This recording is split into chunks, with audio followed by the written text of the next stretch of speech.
Line up, please. Sir.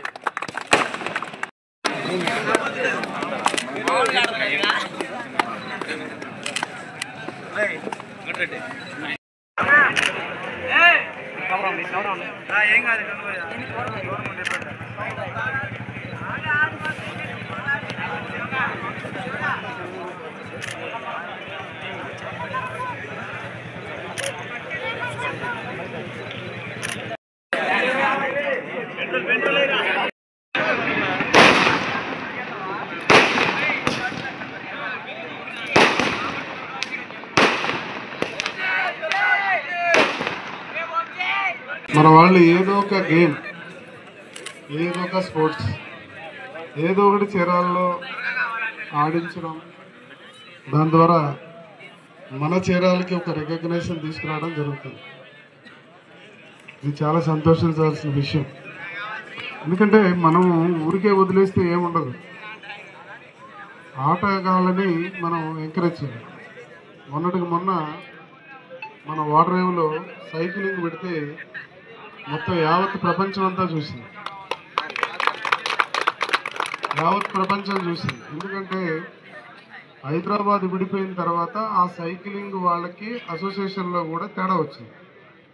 అది మొన్న మళ్ళీ వచ్చేసి అసోసియేషన్ మీరు హ్యాండ్ ఓవర్ చేయండి, మాకు ఓ పని చేసి పెట్టండి అన్న. సర్లేండి, మేము కొద్దిగా బిజీగా ఉన్నాం, మాట్లాడతామని చెప్పి.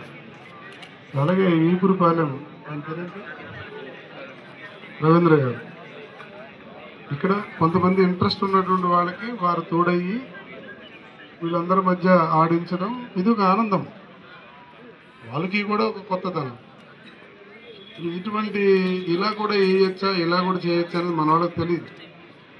ఇలా చేయడం వల్ల ఎవరికి ఏ రకమైన ఇబ్బందులు జరగదు ఉంటారు. నార్మల్గా ఆడాలంటే కష్టం కదా.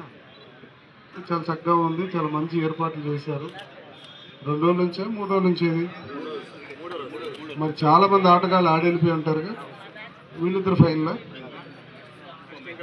ఇంకా 2 మ్యాచ్లు. చాలా సంతోషం. నేను కూడా ఏదోలే అనుకున్నాను, కానీ ఇంత పటిష్టంగా, ఇంత జాగ్రత్తగా, ఇంత నీట్గా చేస్తారని నేను కూడా ఊహించలేదు. అందుకే నేను కూడా చూసిన తర్వాత నాకు కూడా చాలా ఇంట్రెస్ట్ అనిపించింది. చాలా సంతోషం. ఇది మన ఊరికి మంచి పేరు తీసుకురావడమే అవుతుంది. అయితే నేను అందరినీ రిక్వెస్ట్ ఒకటే, మన ఊరికి వచ్చిన వాళ్ళందరినీ కూడా సాధారణంగా పిలిచి గౌరవించే విధంగా ఉండాలి. ఎవరిని ఎటువంటి పరిస్థితుల్లో డిస్టర్బ్ చేయకూడదు. మీరు చదువుకున్నారు, పెద్దవాళ్ళు కాబట్టి మీరు అటువంటి పనులు ఏం చేయరు, మీరు మంచిగా చేస్తారని నాకు తెలుసు. కాబట్టి చీరాలు వెళ్తే మమ్మల్ని బాగా గౌరవంగా చూశారు అనేది రావాలి. అందుకని నేను ఎక్కువ కోరుకునేది లేదు. చాలా సంతోషం. మరి నెక్స్ట్ ఒక ఆట కూడా చూస్తాను నేను.